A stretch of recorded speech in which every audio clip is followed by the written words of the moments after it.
आचार्य जी, होली पर एक ऑनलाइन सवाल आया है। कह रहे हैं होली पर लोग चिकन और शराब खाते हैं, इस पर कुछ कहें, क्योंकि मैं समझा समझा कर थक गया हूँ, मेरी तो नहीं सुनते। होली का मतलब होता है होलिका के दहन पर मनाया जाने वाला पर्व है ना।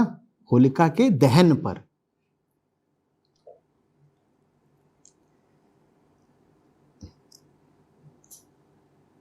और ज्यादातर लोग होली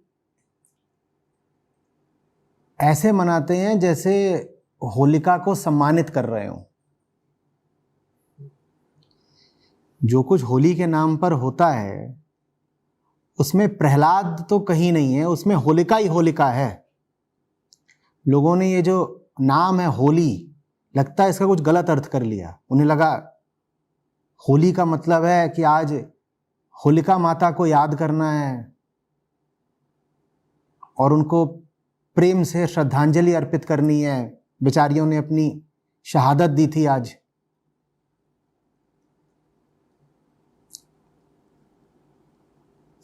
होली का मतलब समझते हैं हम क्या है?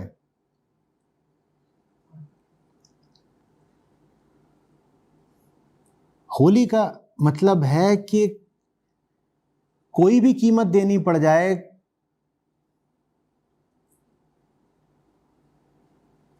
और कितना भी ताकतवर हो झूठ, उसका साथ नहीं देना है।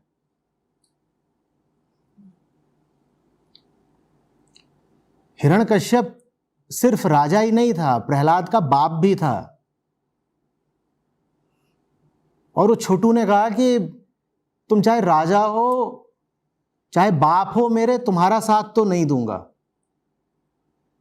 और वो कोई साधारण राजा नहीं था, वो वरदान प्राप्त राजा था, अगर पौराणिक कथा पर विश्वास करें तो।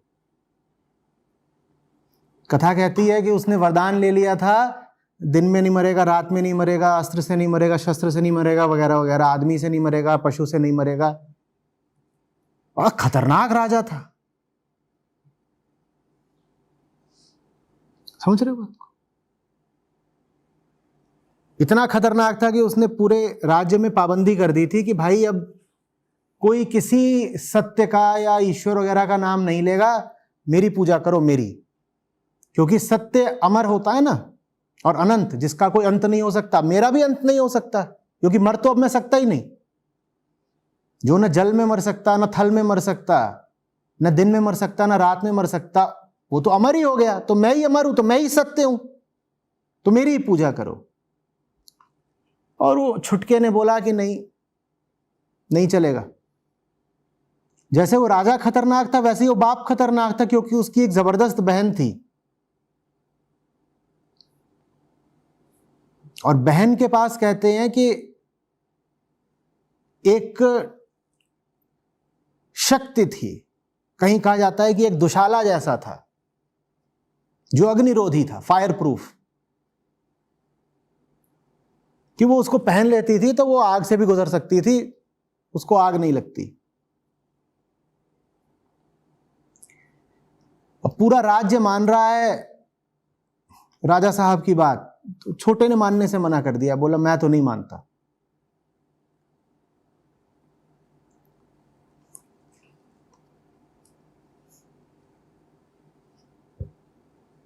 तो राजा ने कहा अपने हाथों से इसको क्या मारूं, बुरा लगेगा। पहले तो उसको बहुत लालच दिए और बहुत डराया धमकाया भी, वो काहे को माने। बोला मैं नहीं मानता, आप होंगे मेरे बाप, चाहे आप होंगे राजा, चाहे आप होंगे वरदान प्राप्त, मैं नहीं मानता तो नहीं मानता।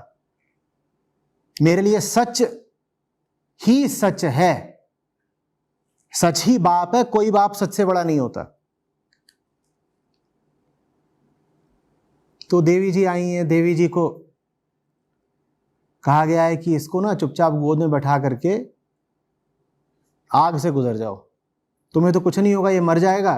कुछ ऐसी व्यवस्था की गई होगी कि लगे कि दुर्घटना हो गई है, नहीं तो उसको मार नहीं था तो खुद ही मार देता, बहन को काहे को बीच में लाता।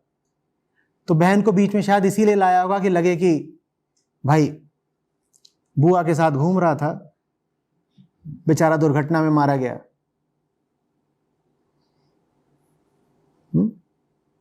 अब बुआ जी उसको लेके आग से निकली तो कहने वाले कहते हैं कि कुछ ऐसी हवा चली कि बुआ जी ने जो पहन रखा था वो उड़ करके प्रहलाद पे चला गया। तो प्रहलाद तो बच गया और बुआ जी को इतने जख्म आए होंगे, इतना जल गई होंगी कि बुआ जी फिर साफ हो गई। छोटू अपना कूद फांद के भाग आया होगा, बच गया।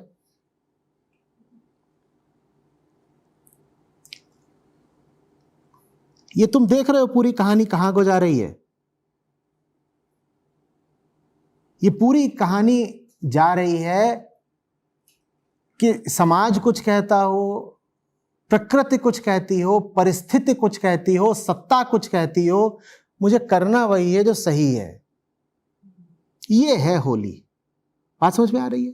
प्रकृति कुछ कहती हो, परिवार कुछ कहता हो, परिस्थिति कुछ कहती हो, मुझे करना वही है जो सही है। ये है होली का कुल अर्थ। एक दो बातें इसमें और जोड़ सकते हैं, वो मैं बोल दूंगा। इसमें चिकन और दारू कहां से आ गए, मुझे समझाओ। कहां से आ गए? और इसमें ये हुल्लड़ कहां से आ गया? कीचड़ फेंकना और बकलोली करना और भाभी को रंगना, ये कहां से आया, समझाओ। लोगों को भाभीयों से बहुत प्यार हो जाता है होली के दिन। आधे शहर की औरतें उस दिन भाभी हो जाती हैं।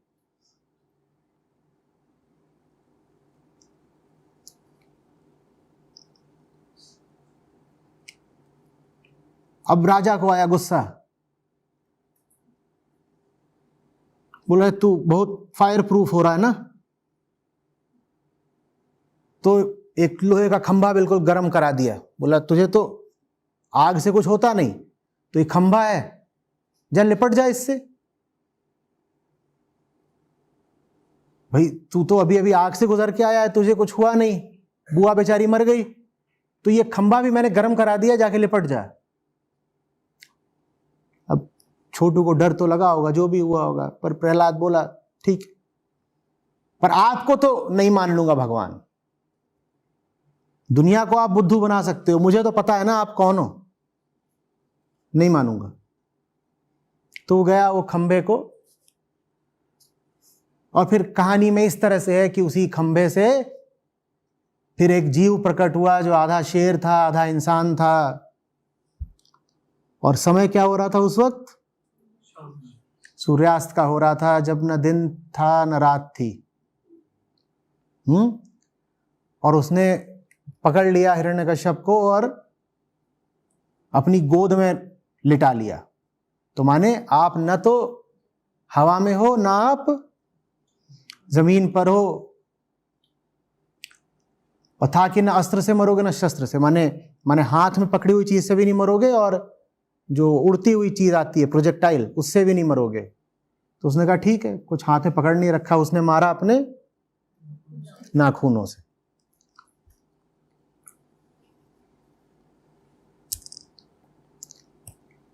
बहुत चालाक हो रहा था हिरण्यकश्यप, है ना।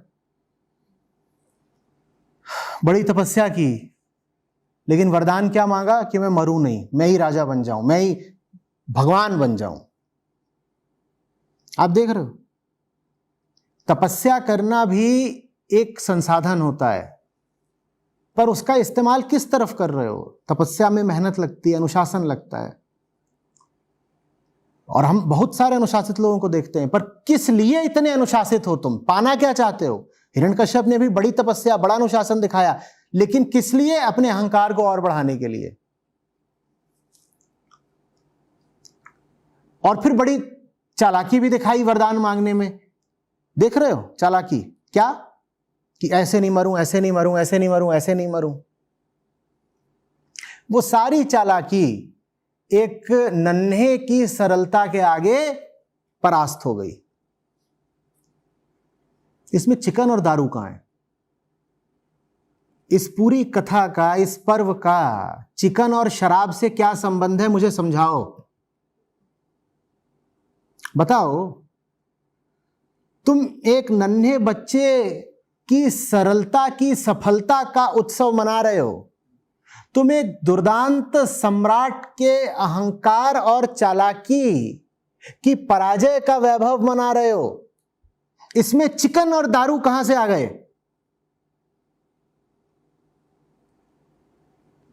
बोलो।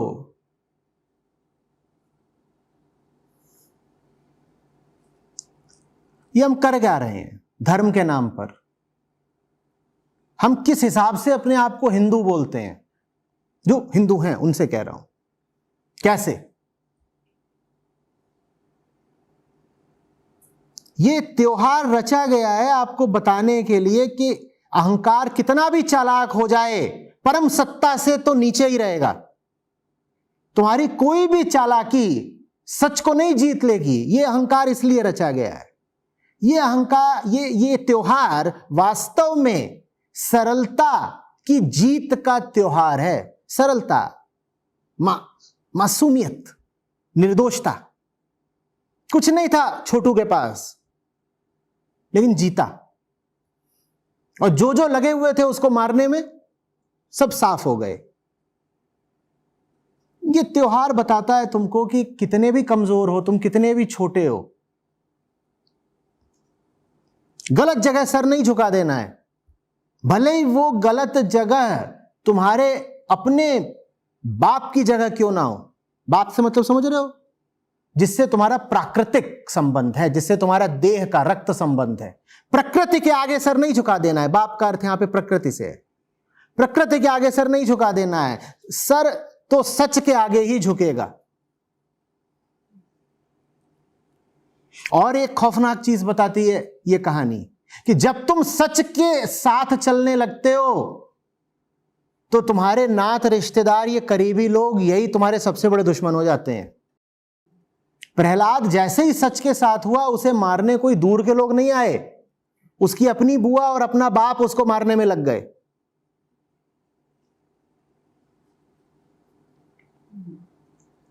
समझ में आ रही है बात? इसमें चिकन और दारू कहां से आए, समझाओ। या कहानी में कहीं यह भी लिखा हुआ है कि प्रहलाद इसलिए बच गया क्योंकि साइड में एक छोटी सी रखे हुए था, तो डर नहीं लग रहा था उसको। बोल रहा होलिका मौसी, बुआ, अरे क्या हुआ? हमें तो कुछ नहीं हुआ, क्यों जल गई बुआ? कुछ ऐसा था। तो होली का संबंध शराब से कैसे लग गया?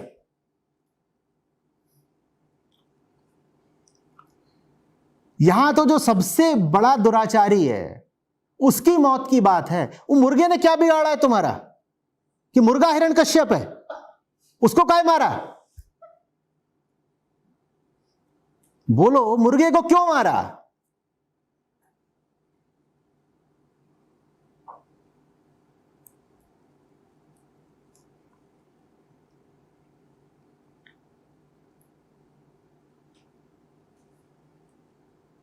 मुर्गे से दुश्मनी क्या है बताओ? कोई भी त्योहार आए उसको विकृत कर ही देना है ना। अभी महाशिवरात्रि बीती तो उस पर भांग, गांजा और ये सब कुछ करा जा रहा है बम बम भोले के साथ। शर्म नहीं आती?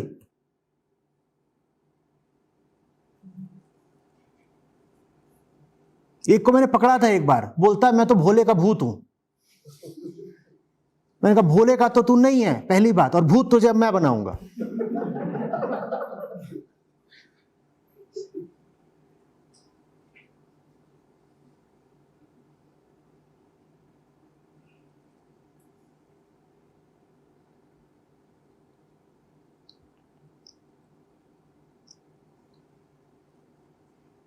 त्योहार बहुत सोच समझकर, बहुत तरीके से ईजाद की हुई विधि है। हर त्योहार आपको कुछ याद दिलाने के लिए आता है। एक तरह की अनुगूंज है वो, रिमाइंडर।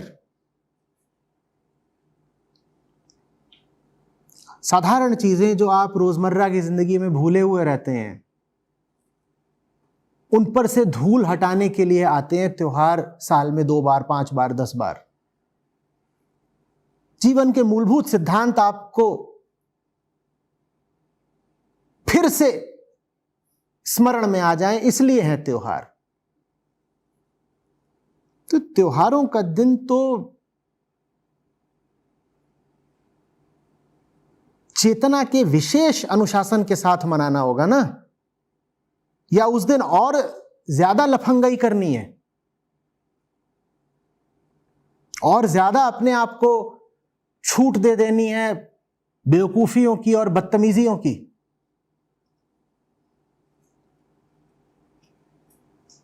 कि आमतौर पर जितने जानवर नहीं कटते प्रतिदिन, उससे कई गुने कट रहे हैं त्योहार के दिन। ये कौन सा त्योहार है?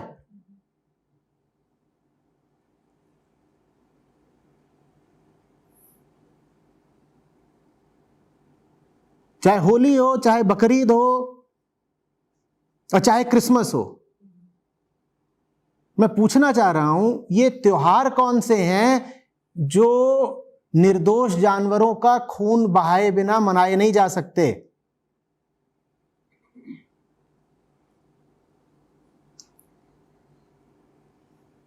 और होली इत्यादि पर तो कभी परंपरा भी नहीं थी ये सब करने की। ये कहां से भारत में प्रभाव आ रहे हैं कि अब होली पर और दिवाली पर भी मांस खाना प्रचलित होता जा रहा है? कौन सिखा रहा है हमें ये सब?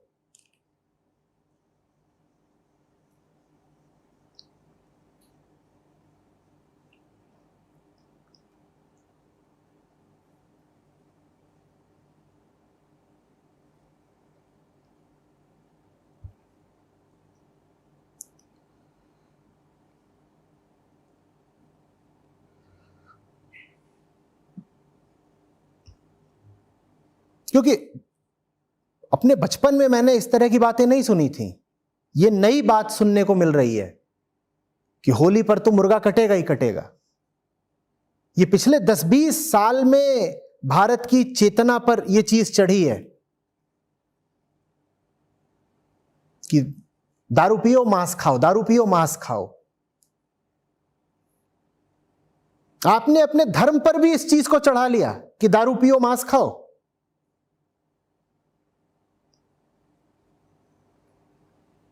साधारण जीवन पर तो चढ़ ही गया है।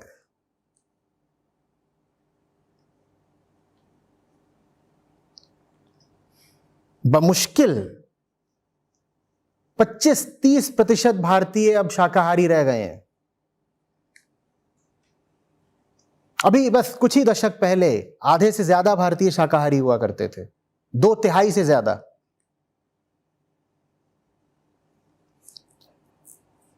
ये सब कहां से सीख लिया?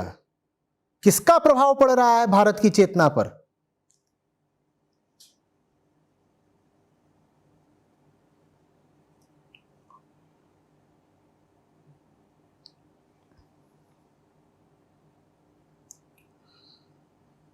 और आप क्या सोच रहे हो कि दारू और मांस सिर्फ दारू और मांस है? नहीं, दारू और मांस सिर्फ दारू और मांस नहीं है।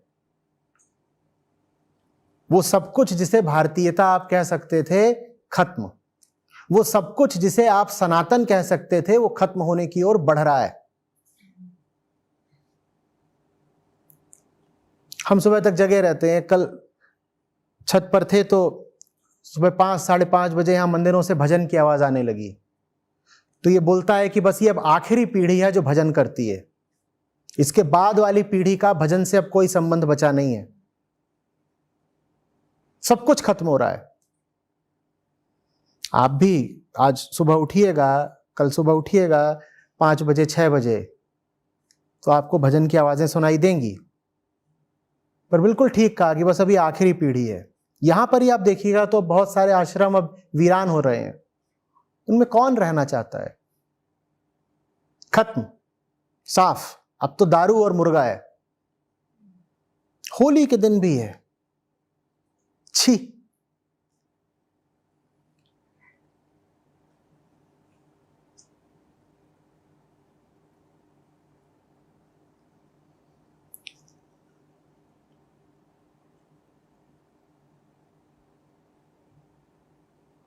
किसी भी दिन नहीं होना चाहिए।